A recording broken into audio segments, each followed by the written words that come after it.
continues the series we've been having. I laid out the main schematic systems that language has for structuring conceptual content, and they included configurational structure, location of perspective point, distribution of attention, force dynamics, and so forth. And today is dedicated to attention and consciousness, and the first talk this morning was laid out a system of how language, the elaborate system that language has for raising attention on one thing and lowering it on another thing. But the issue arose that the methodology used for determining whether something was more salient or less salient, whether more tension was on it or less, was introspection. In other words, the linguist himself looks inside his own mind for his own assessments of what is the case as far as salience goes. And there is increasing challenge to that methodology raised by what are often called more objective methodologies. And so that, such as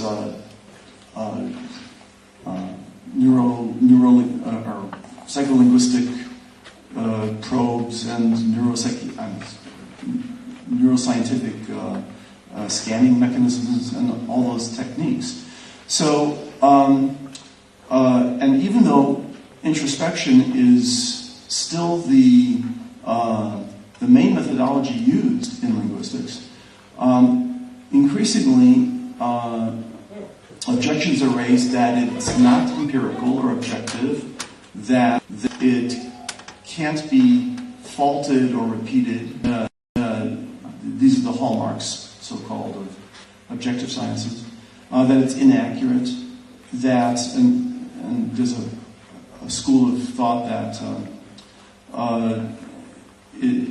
it's impossible to introspect on ongoing interaction as in the middle of a discourse, because it would distort the very processes that go on. So the task that I have, that I've set myself here, is to assess introspection and in effect to defend it. So the main finding, the main approach to answering these challenges that I'm going to take is to first, instead of simply dismissing introspection on these grounds, is to take an analytic look at the process of introspection itself. It, after all, does exist. It's a cognitive faculty. It's something that we as humans have evolved to have. So what are its properties? And the main thing that I've discovered is that, so the main finding is that introspection has a profile of things that it's better at and worse at. You sort of draw a profile of things that it's better at and worse at. And in fact, it's great at some things. In fact, perhaps indispensable at some. It's very bad in other respects. So where it's, and the problem with faulting the people that have faulted it is that they have perhaps indiscriminately mixed together the bad parts with the good parts without distinguishing where it's good and where it's bad.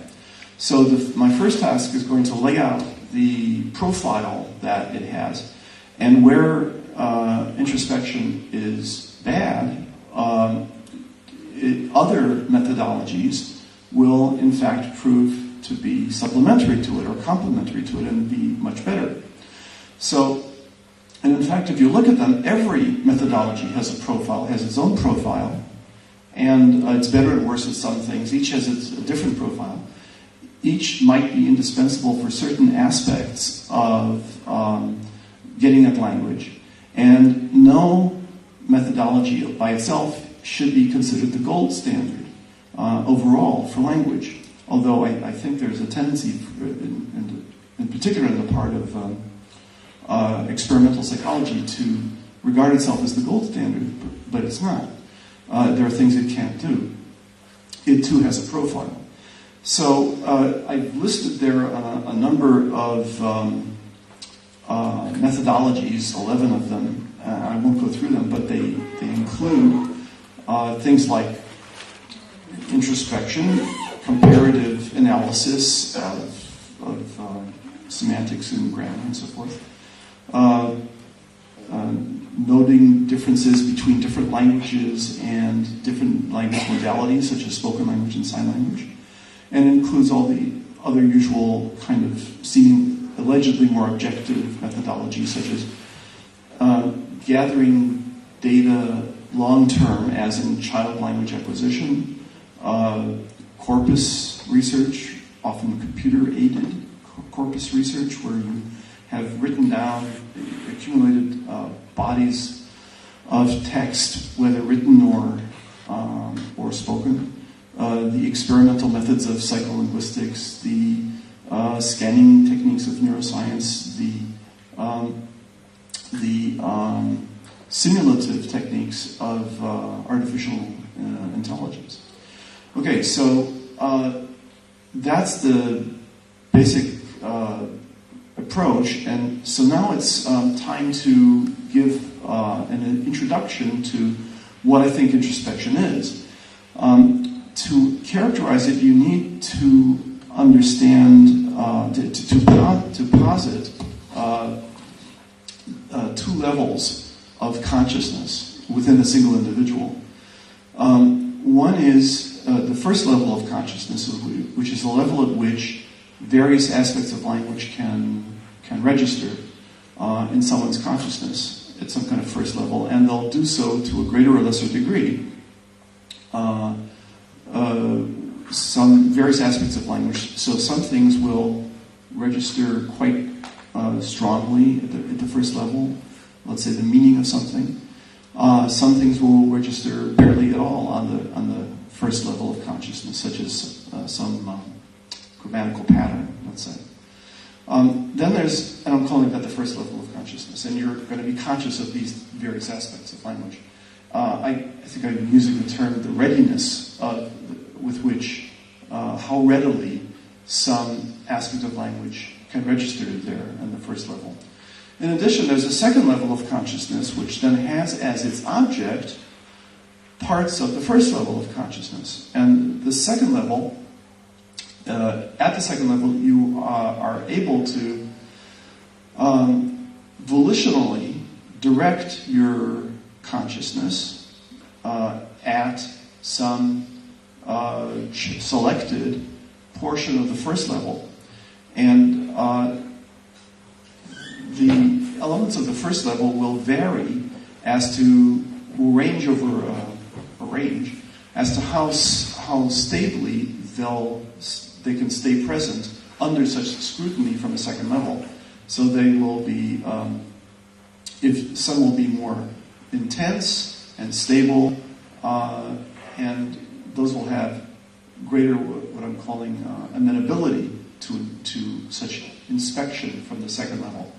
Others will be elusive, frail, difficult, murky, and so forth. So I'm using the term accessibility as the combined term to indicate just how much some second level of introspection can, how strongly it can access some aspect of language.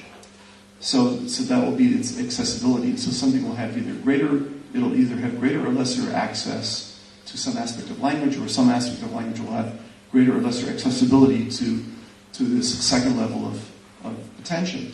So this second level of consciousness, then, given that it's volitionally driven, selective as to which thing and so forth, and focused on that I'll use the word attention for, and in particular, when attention is used in this particular setup, I'll call it introspection, linguistic introspection. So all of this immediately involves one in the whole issue of consciousness and attention, and I think it would be better if I just go over lightly that whole issue and not go into great detail in our limited time, which fills up the rest of this introduction. But the basic idea is that attention and consciousness are of a piece. They're the same basic stuff. And I list in the introduction a set of parameters that can affect attention, that can relate to consciousness.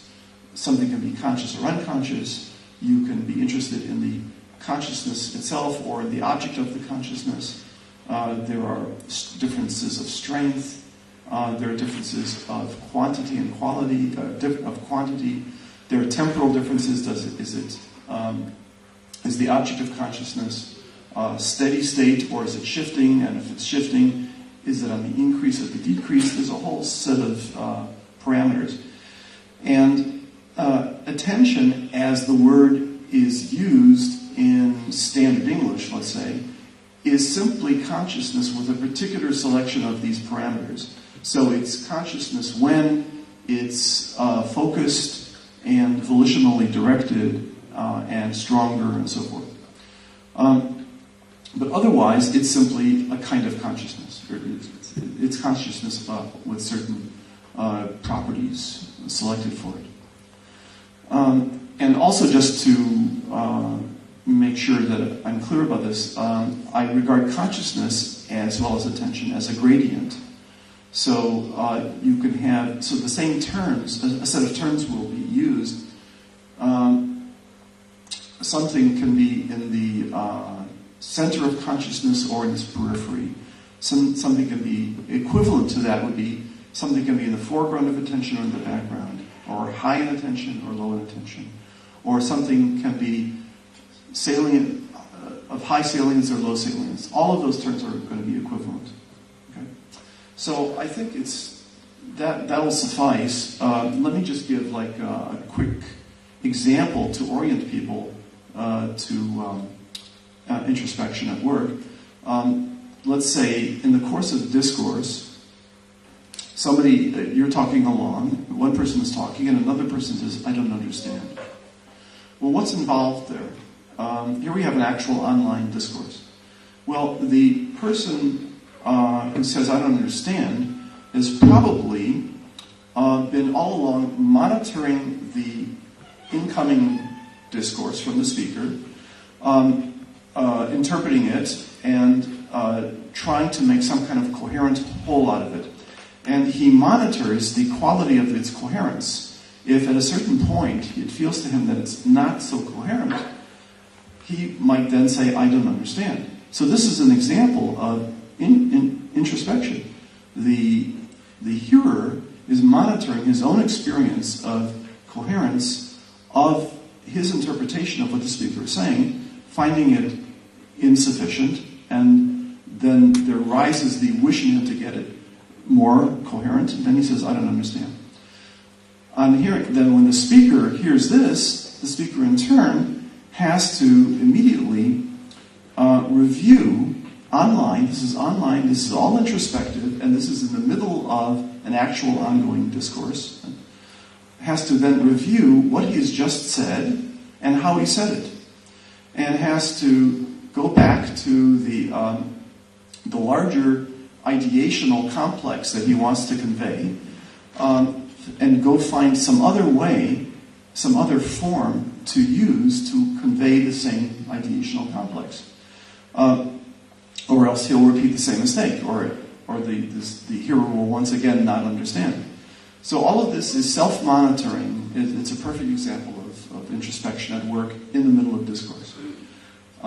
Okay, so let's see. The next thing is Section 2. Yeah, so let's go to Section 2, which is on page 4 factors that affect attention and language. So the first factor is that there are some attentional phenomena which seem to run across individuals, that seem to hold across individuals, either because they're innately present, built into the human wiring of the language system, or because humans have some kind of common experience in development. And they would include things like that in hearing something, its meaning is typically more salient than its grammatical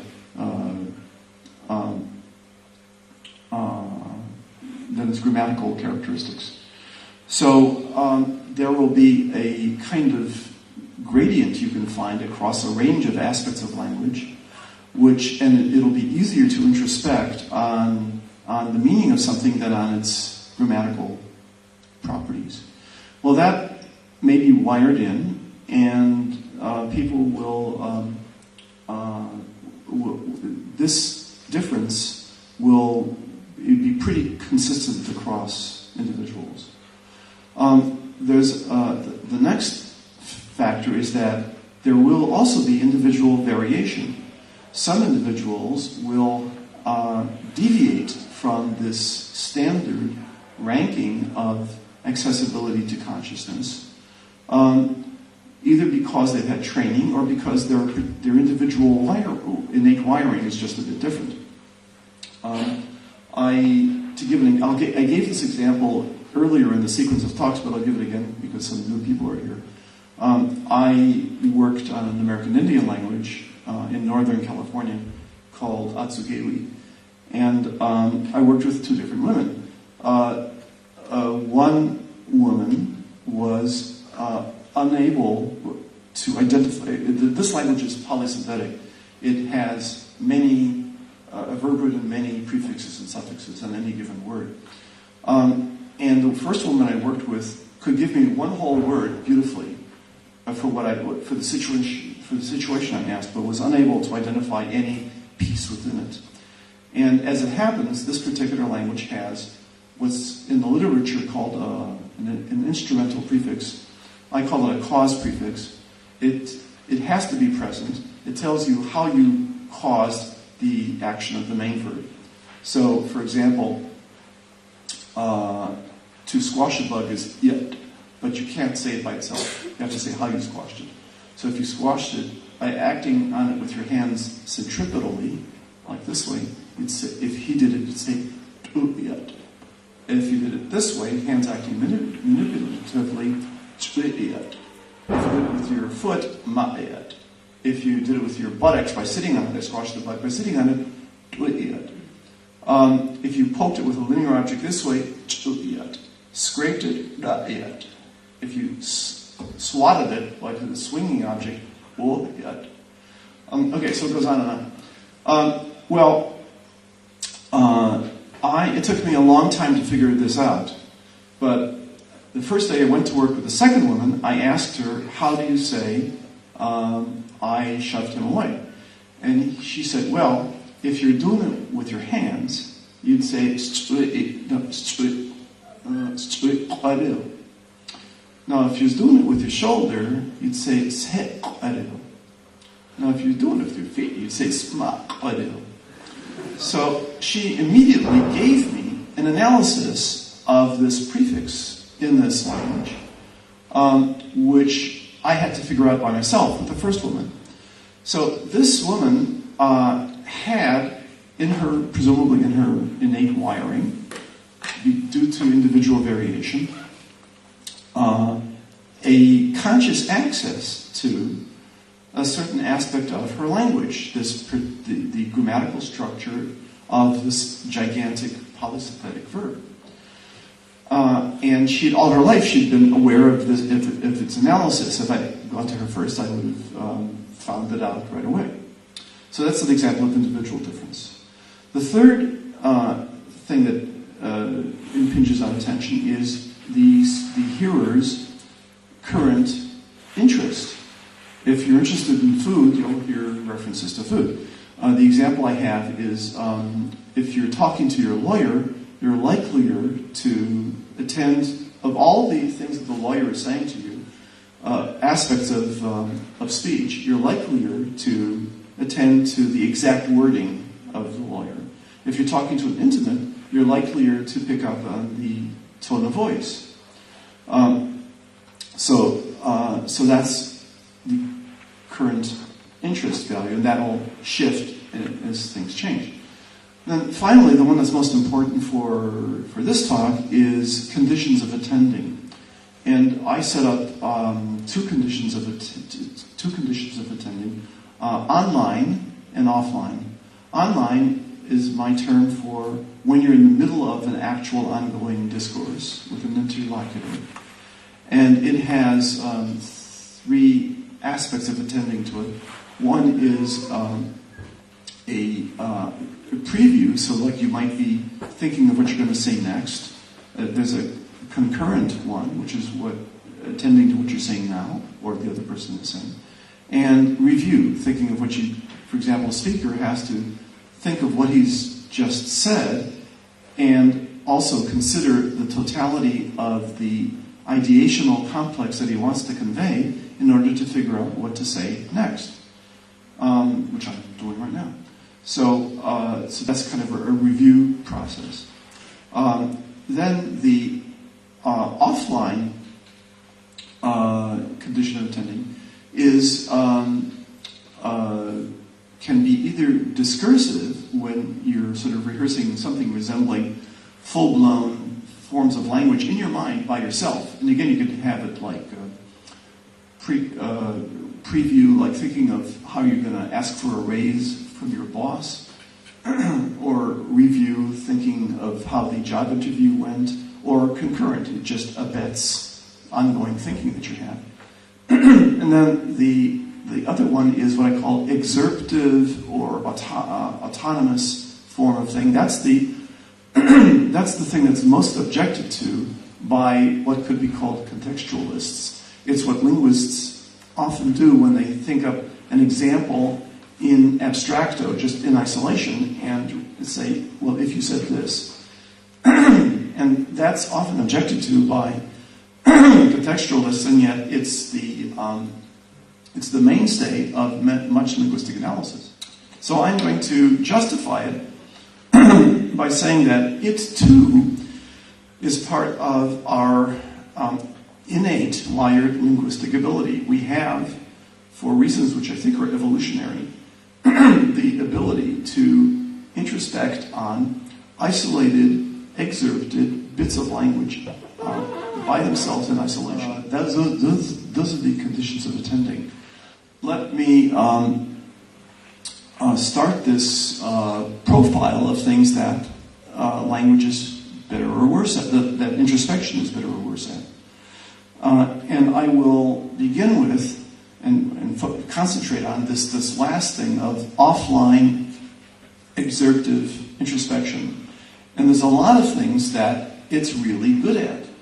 So the first thing that it's really good at, so I'm going to first list things that it's really good at, then medium good at, then poor at, and then can't do. So really good at, and the thing which I think language is uniquely, introspection is uniquely capable of, is ascertaining the meaning of something. You can't get at meaning without introspection. You can't get at meaning through corpus work. You can't get at meaning through neural imaging. I mean, you can image your brain, perhaps in the process of experiencing meaning, but how would you know that's what it's doing?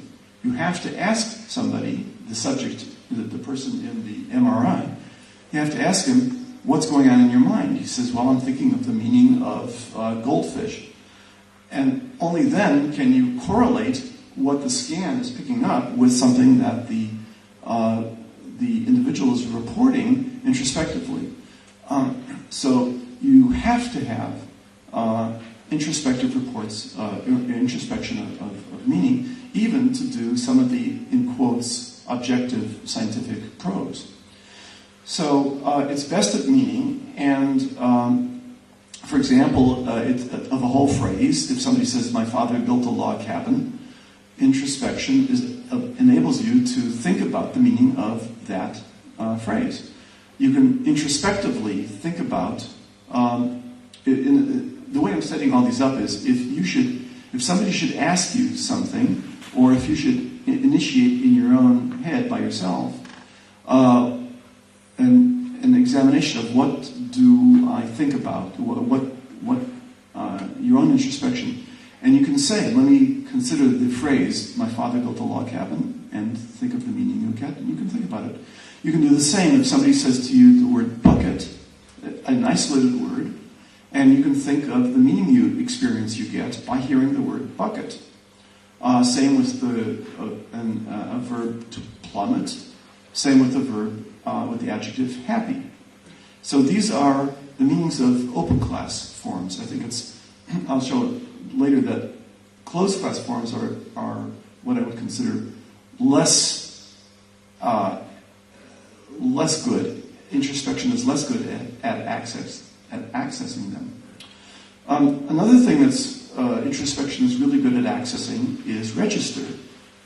So, for example, you're really good at saying, if you contrast the words stomach, belly, and tummy, you're very good at saying they mean the same thing, but that stomach is what you say, formal register, what you say normally.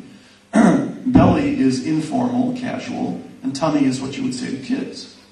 So that's very accessible to introspection. You're very good at noticing what I call privilege of occurrence, or colloquiality.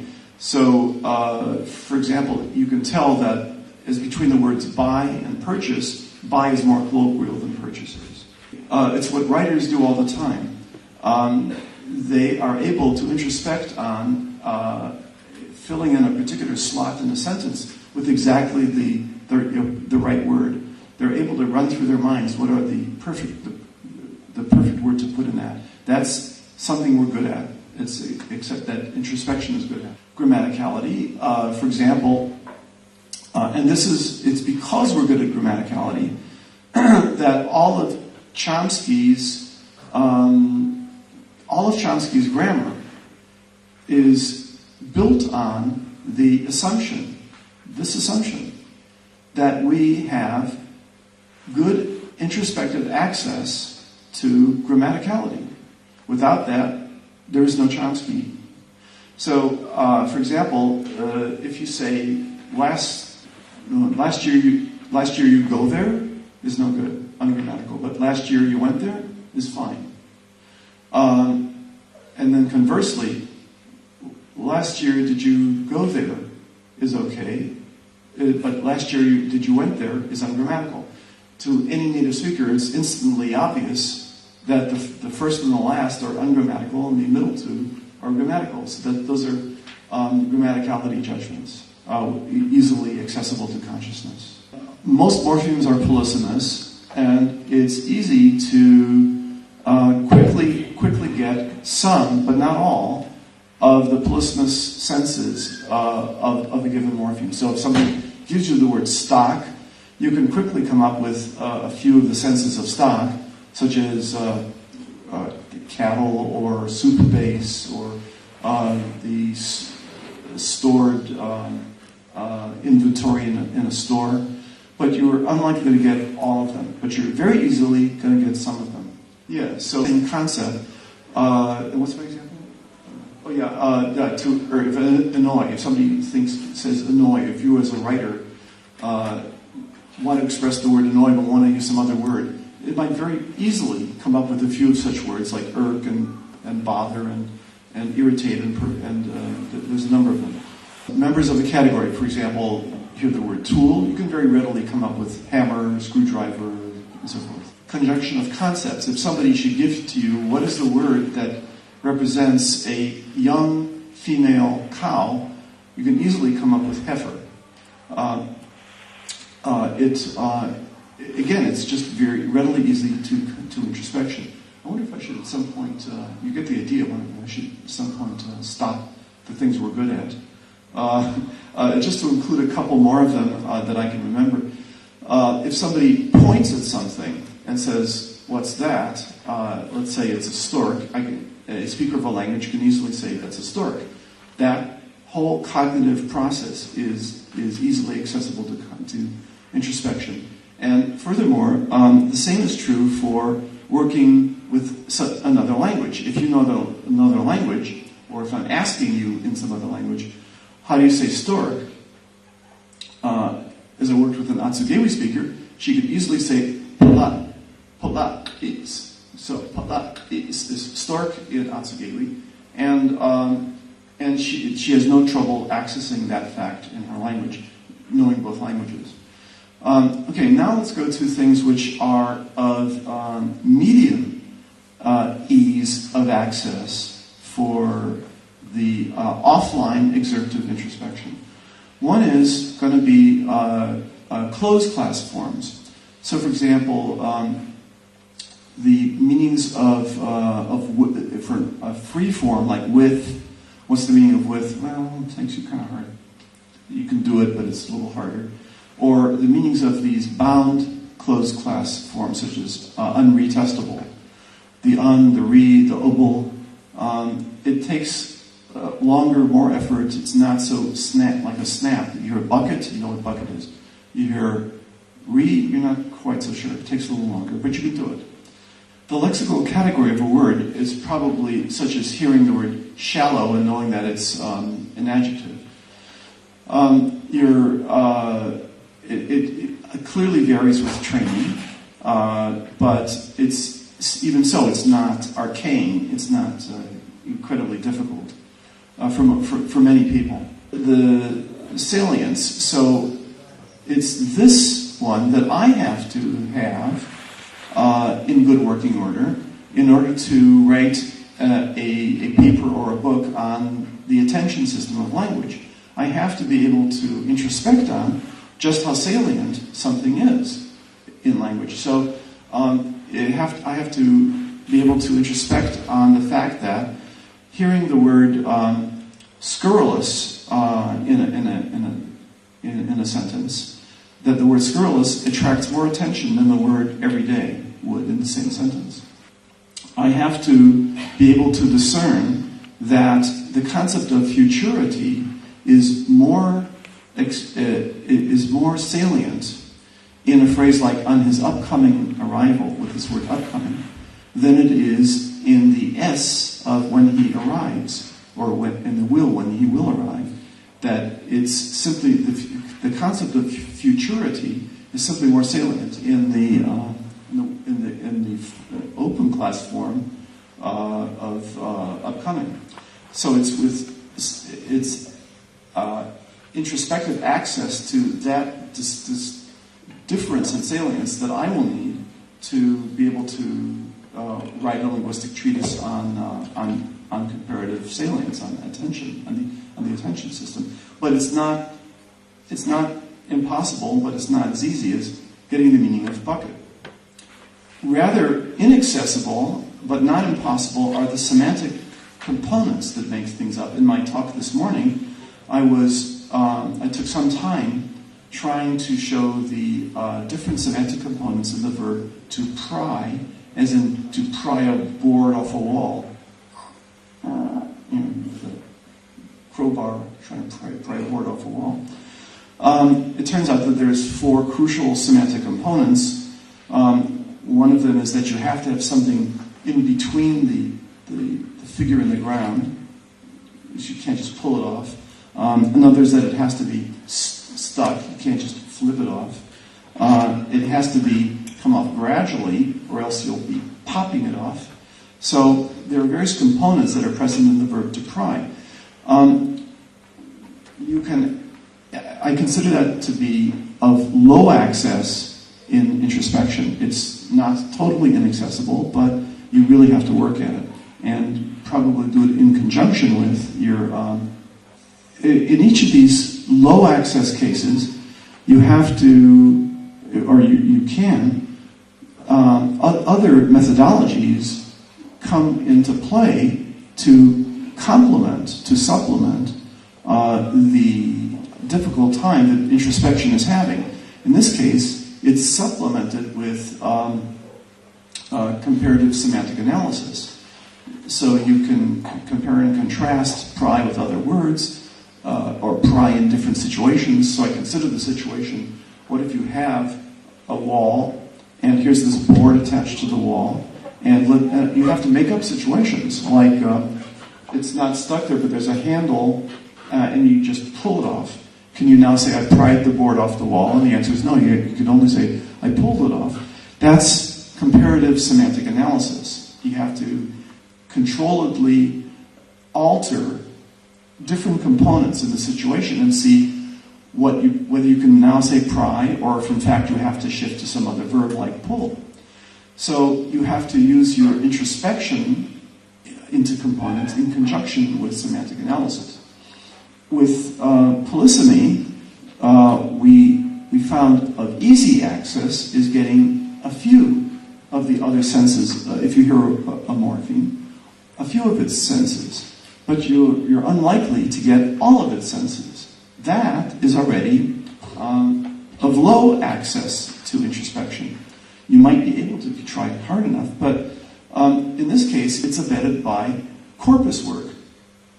And you can, it's another methodology. You can use your introspective ability in combination with going through corpora to see what are the various uses of let's say, the word stock, and then ultimately, or with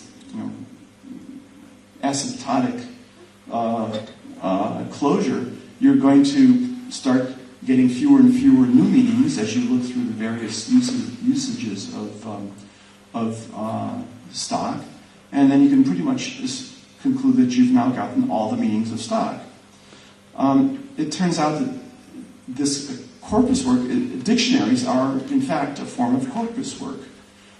They do exactly that. They collate through many records to see what the various things are.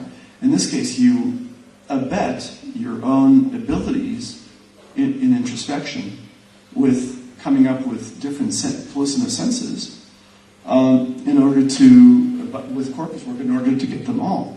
And the same goes for other places that you have low access. You have only low access to, let's see, all the different words that mean something alike. Like I give the word annoy, and you can easily come up with a few words that roughly mean the same thing, sort of roughly synonyms. You'll never get them all, but a thesaurus will give you them all. And again, that's a kind of compilation. Syntactic principles. We have, for whatever reasons of wiring, rather low introspective access to syntactic principles. So for example, if you have the two sentences, whose dog bit our cat, side by side with, whose dog did our cat bite? No native speaker is going to have any immediate intuition to understand why the first sentence has the word did and the second one doesn't. Why the first sentence has the present tense form of the verb bite, whereas the second one has the past tense form bit. Why the first one has the verb bite at the end of the sentence, while the second one has it in the middle of the sentence. No, it's almost inaccessible. I mean, I suspect there's various low-level forms of grammatical access. I'm sure there are. For example, I would say this second speaker of Atsugewi did have relatively low-level access to some of the syntax of her polysynthetic verbs, or at least of its morphology. But in any case, it's relatively low, and in this case, it's complemented by another methodology, namely syntactic, comparative syntactic analysis, for which you need to use different aspects of your cognition. In all these cases, all these other methodologies still use your brain, but different aspects of them. They don't use the introspective portion of the language section of your brain, the language system of your brain. They use other methodologies, probably in their own part, also accessible to consciousness. I mean, in their own way, they are also introspection, but not linguistic introspection per se. You know what? I think, well, by now I could probably get the idea, and we could skip on to. So those are low accessibility things, and each of them is supplemented by some other methodology, such as dictionaries and neuroimaging and so forth. And then there are things which are completely inaccessible to introspection. So let's, for example, say that somebody says, "I'm staggering through my homework." I'm staggering through my homework assignment. Well, staggering is a kind of gait, like when you're walking, like when you're drunk. It's staggering. So, and it's not typically used in talking about working on your homework assignment. So it's some kind of metaphor, and it means presume well. It's not a standard metaphor. It would have to have been made up on the spot, and I think everybody would have an easy time of understanding what it means. And on hearing it at first, you might, but it's not so clear of a metaphor that you would instantly figure out what the person's talking about. You have to do a little bit of work to get the metaphor, and quite possibly somebody, in particular somebody who's introspective by nature and is attuned to their language, might be able to get a few bits of how things have happened in their cognitive processing of it. They might be able to become aware of introspectively of, or remember their introspections into, first experiencing a kind of puzzlement of what it means to stagger through a homework assignment. Next, realizing that you have to do something to stagger, to the basic concept of stagger, to shift it to mean having difficulty in jerking through the different portions of your homework assignment, and finally realize that now they understand the full import of this metaphor. It's possibly that much might be accessible to somebody hearing this metaphor introspectively, but they will never be able to get what processes, the actual processes that led to those realizations, or the timing of it, or let's just take the timing right now. They'll never be able to figure out how many milliseconds it took. And so anything that's below a second in timing, I would suspect, is going to be inaccessible to introspection. And this is then supplemented by things like psycholinguistic methodologies, which are best at sub-second timing on cognitive processes. So that would be supplemented by that. So these are things that would be inaccessible to introspection. I think in the interest of time, I'll skip the next section. The next section is that goes through the same thing about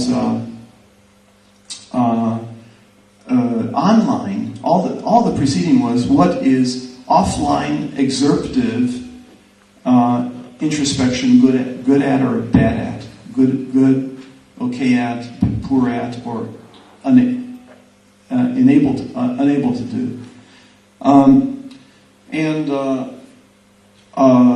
And as you can see, there's a profile for that particular condition of attending, namely offline, not in the course of a discourse, thinking by yourself, picking out some single word, let's say. You have to go through the same thing for all the different conditions of attending, and so the second batch of things does that. It looks through online in the middle of a discourse, and what is introspection better at and worse at? I mean, among the things that it's good at is you're good at knowing what the general topic or theme is of the conversation. You're very good at that. In the middle of a discourse, you know what you're talking about. You're probably good at introspecting, if you're the speaker, on what you should cue up, what you should say next. You're probably good at a hearer as queuing up to think what should you say next. There are various things that you're going to be good at in introspection that relates to this online, in the middle of a discourse, kind of linguistic interchange. There are going to be other things that are being low or medium in the access. I forget what I have there, but you can read it. And other things which are going to be completely impossible. So, okay, I think then I should skip to chapter or section 4. These are to give examples of a number of them that I've actually caught in progress, and then took a note of them, or others I've constructed, which demonstrate the presence of introspection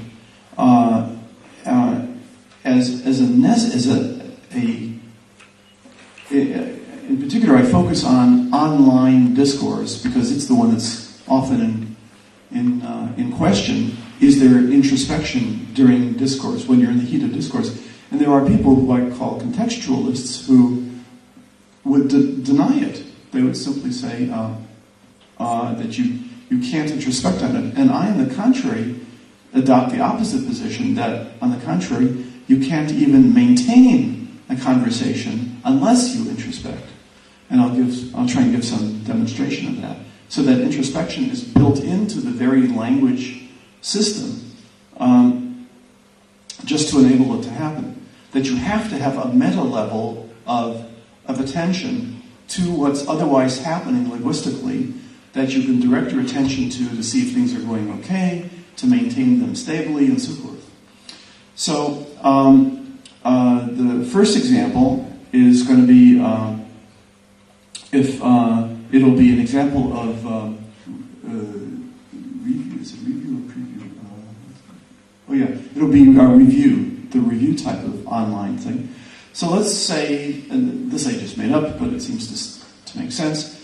Somebody's talking along, and then he says the former and the latter, or the first thing I said and the second thing I said, or the first one and the second one. It's a meta-linguistic example, and it's in order for himself to understand what he even means, or for the speaker, for the hearer to understand what is meant. All of a sudden, the hearer, on hearing the words of the former, has to put in consciousness in what is currently in working memory. So let's say his working memory of listening to this discourse has registered enough of the discourse, what came earlier, what came later, and can then, from that, let's call that saying that that's in the first level of consciousness, and then from a second level of consciousness can direct attention to the contents in this registry of what came earlier, which corresponds to the speaker saying the former, can then recognize the contents of that earlier register, and then can keep that in another short-term memory, and can compare that with looking at the contents of the later thing, which is called the latter. So this is already just ipso facto, just by itself, is an example of introspection taking place in the middle of a discourse. And then another example of this is still the review type. I caught, on the street, a husband and a wife talking to each other, and I heard her say, you said, never mind, did you mean to say something else? And I hung around a bit to see what they might mean. And it seemed to me that, as I pieced it together, that the the husband had previously told the wife to that she didn't have to bother to do something because it was not important. And then later, he was complaining to her that she hadn't done it, even though he had said she didn't have to. So she says to him, "You said never mind," meaning it didn't matter. "Did you mean to say something else?" She's being rather polite about this. Well, what kind of work has to go on just to understand, for these two people to understand what's being said, for her to generate it, for him to understand it? Show that they're inconsistent, that they can't both be true at the same time, that he's apparently forgotten that he said never mind or changed his mind, and is now showing him that politely by saying, instead of saying, "What, did you change your mind?" Or "Are you inconsistent?" is now saying, "You said never mind. Did you mean to say something else, like this in fact matters to me?"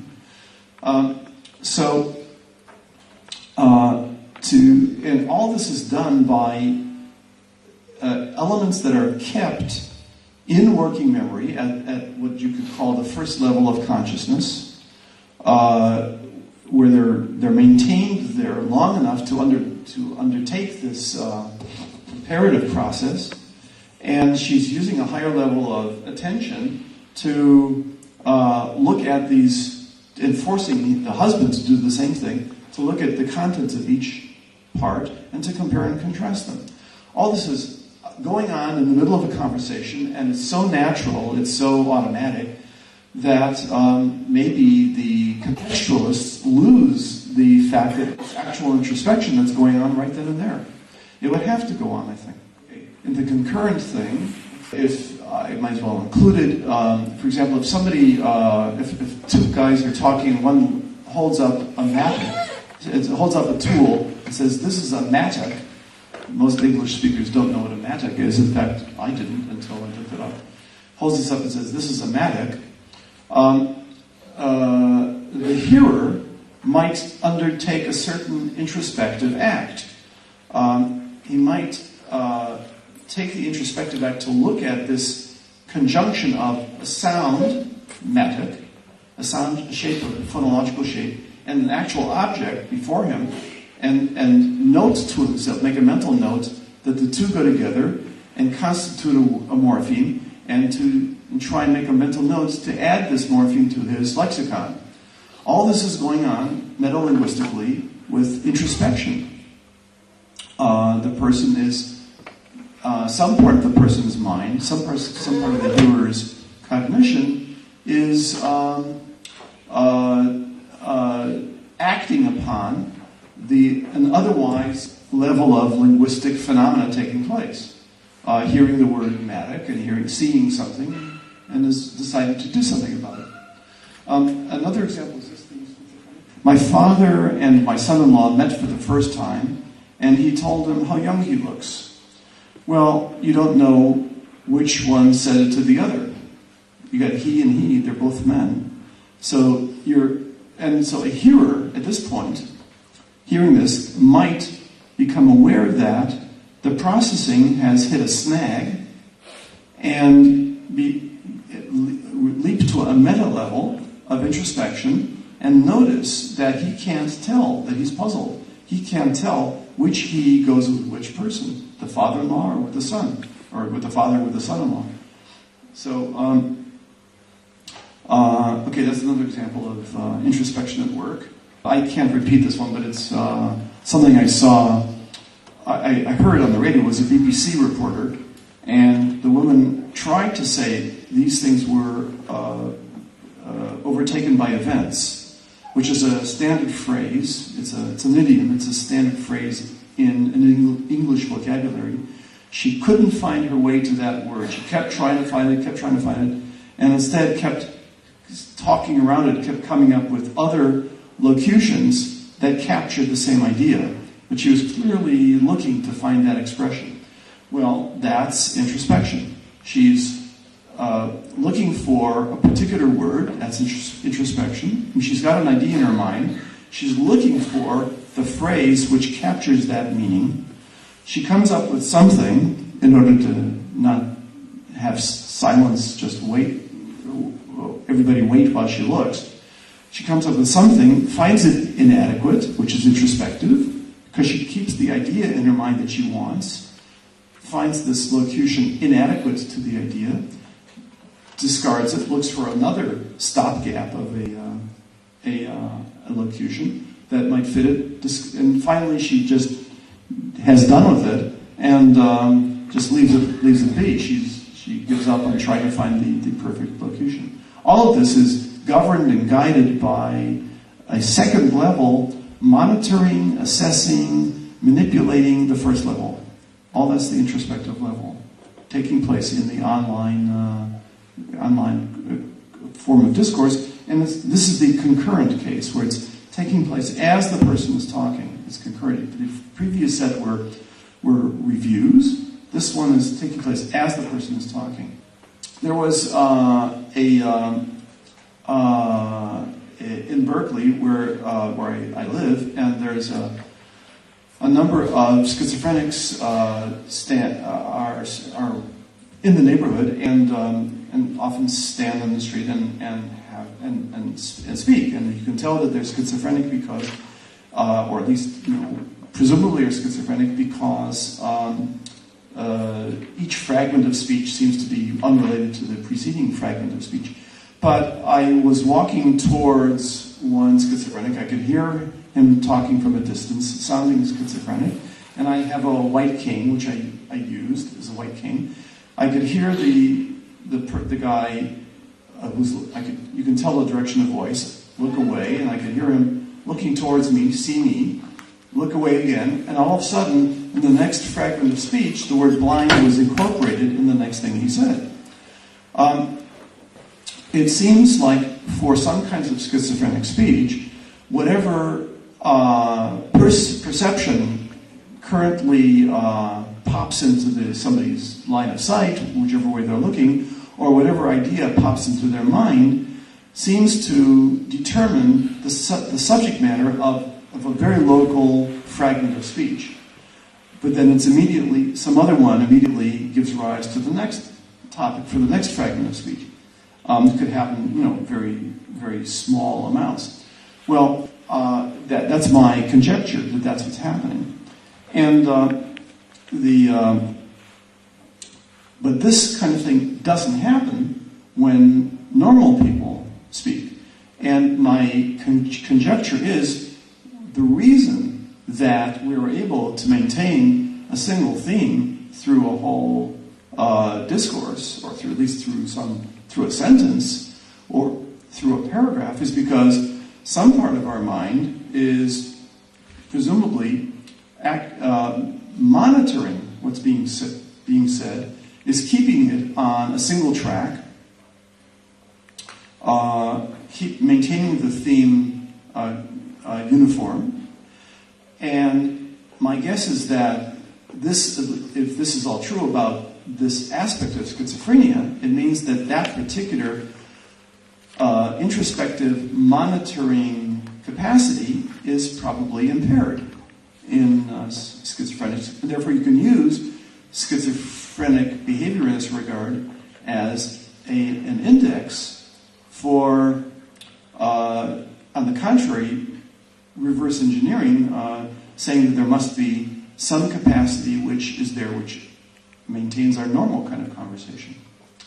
Then for the, let's say the preview type, somebody at a party of people in their 50s and 60s, somebody came in and the host introduced him to someone else and said,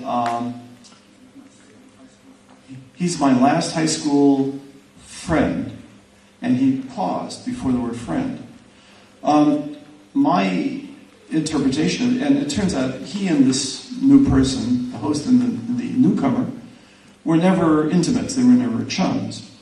So what probably happened is he started off this sentence, he starts and he pauses, there's an actual pause there, he looks for the right word to use to correspond to the idea that he has in mind.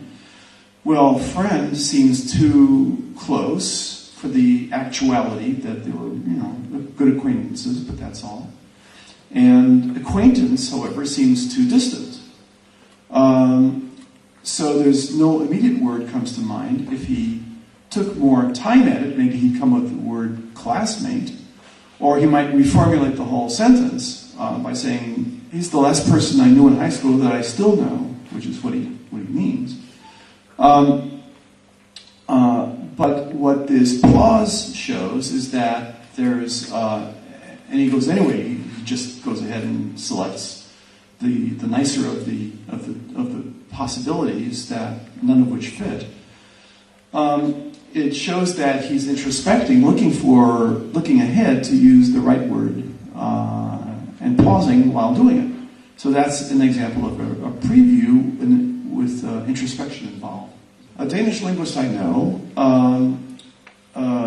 told me that when she first became a graduate student, I think it was, and her status increased partially from low status, but it didn't go all the way to high status. And her advisor, whenever she was talking to her advisor, they had a problem. To use Danish is one of those languages that has an informal form and a formal form.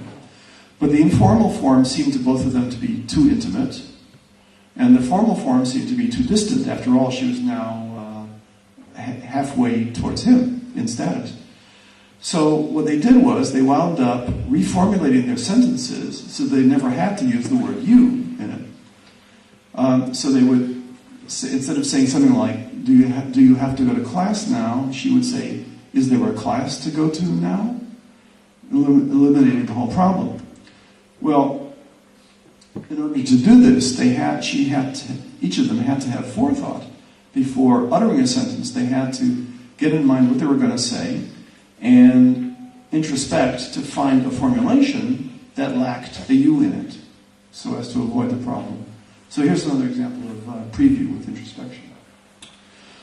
Okay, I think that gives you an idea of how introspection is a necessary part of language. Let me go on to objections raised. This will be section 5. And let me go to 5.2 immediately. So these will be a series of objections that, in other words, now that we've got a lot of examples of introspection at work, we've got this profile of things that introspection is better and worse at, we're in a position to address some of the objections raised by objectivists, empiricists, who I suspect are misperceiving the nature of introspection.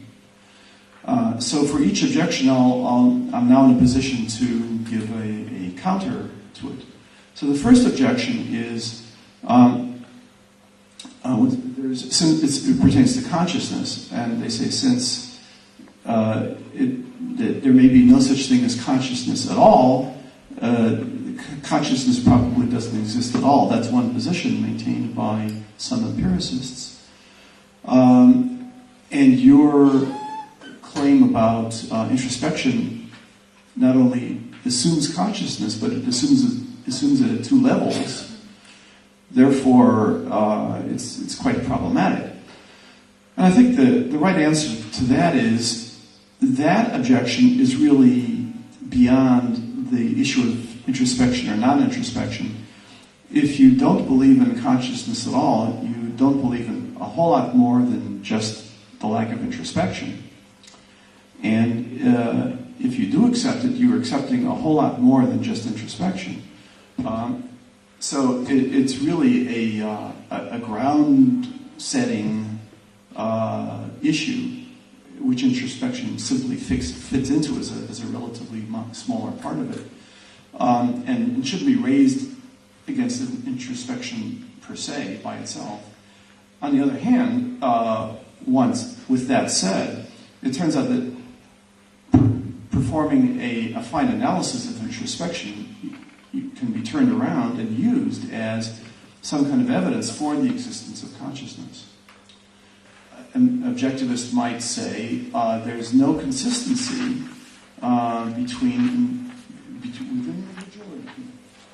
within the individual. You ask an individual at different times for the same thing, and they'll give two different answers. Well, the answer to that is that depends on whether what you're asking is within one of the things that introspection is good at, or within one of the things that introspection is bad at. If it's good, you're likely, on the contrary, you're likely to get clear consistency. So if you ask, for example, the same person on different occasions, what's the meaning of bucket, you're very likely to get a consistent answer. Because the meaning of an open class form is one of those things that introspection is really good at. If you, however, you ask something about some syntactic phenomenon, you're likely to get mixed answers because it's one of the things that introspection is bad at. The same goes for another objection, which is there's no consistency across individuals. And to which the introspectionist would say, but there is. As long as you ask about something that's within one of the realms that introspection is good at. If you ask many different people, what does bucket mean? You're very likely to get the same answer, very close to the same answer. On the contrary, if you ask about some grammatical thing, you're very likely to get very different answers. So the objectivists' problem is they keep mixing together, grinding together what's good, what introspection is good at with what it's bad at, and they're not doing a fine enough analysis to keep the two separated. In relation to neural infrastructure, the objectivist might say, well, all this conscious stuff, all this introspective stuff with contents of consciousness, that's all very good, but it bears no relationship to the neural infrastructure, to neurons in a given subsystem of the brain, which, when active, you claim, give rise to some consciousness experience. There's no pattern there. Well, to which the answer is, on the contrary, the burden of proof is on you to show that there is no regularity across the two. You have to consider that if there were no relationship between a neural infrastructure and some contents of consciousness, then it would be on the burden would be on you, O objectivist, to explain how it comes about that there is that the contents of consciousness are themselves so regular, so elaborated, so consistent internally within themselves. Where does it come from? Is it a new emergent property?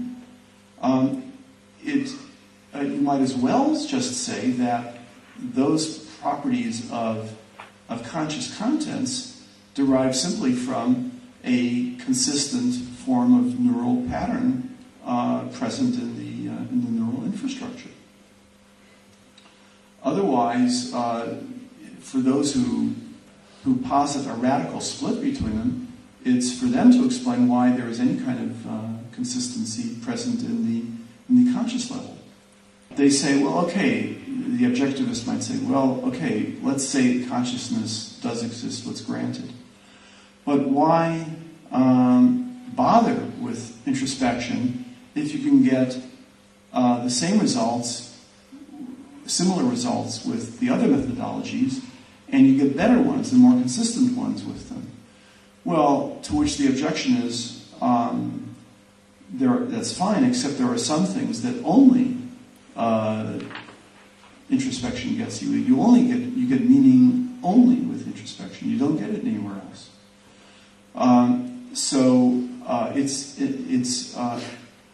It's indispensable. You can't do without it. So there's no basis for saying, well, you might as well use some other methodology. Yes, you might as well use it as a corroborator for something that corroborates it, or you might as well use it. You definitely have to use it where introspection is bad, but you can't use it where introspection is best. Faultability and repeatability. Well, first of all, something is faultable. I mean, those are qualities, properties often cited to show that something is a science. Well, but it is faultable if it's in one of those realms where introspection is especially bad.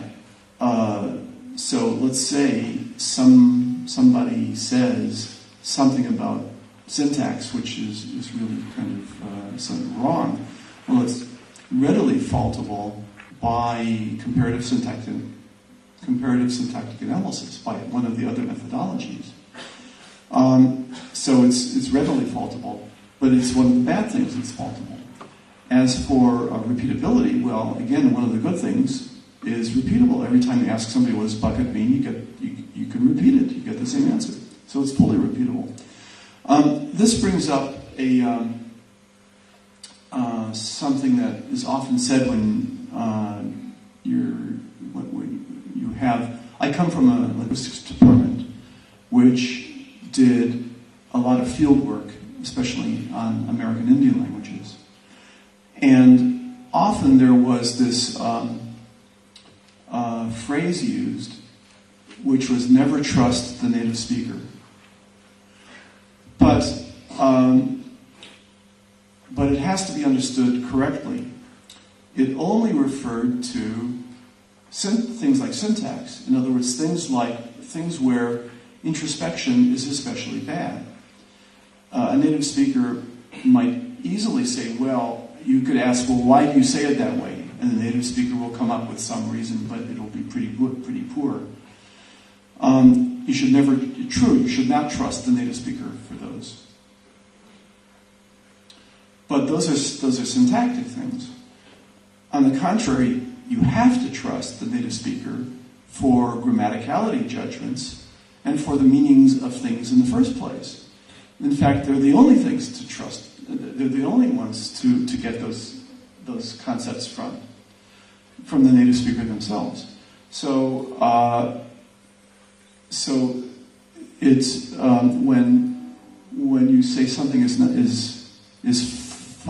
faultable. Well, the poor things are faultable, and in fact, a field worker regularly faults the grammatical pronouncements of the native speakers after doing lots of analysis internal to the language. The final card in the objectivist's arsenal is to say, well, introspection is just subjective. That's usually the way it's put. It's just subjective. It's a first-person thing, and it can't be accessed by third-person things. But then the riposte to that, the challenge to that is, yes, that's true. Introspection is the first-person thing. It's necessarily a first-person thing, or it wouldn't be introspection. There is no third-person way to check on someone's introspection. It can't exist. Like consciousness, there's no instrument to determine if someone's conscious or what contents of consciousness are currently there. But you can turn right around and say to the objectivists, but so are you. So are you a first-person subjectivist. Because every objective scientific enterprise, no matter how objective it is, no matter how empirical it is, must use subjectivity, must use introspection. Because the researcher has to observe the data and assess it, has to figure out, observe patterns in it, and on the basis of those patterns, propose theories about it, has to then check out those theories, has to patch their theory and develop new theories. All of this is introspective. All of it is subjective.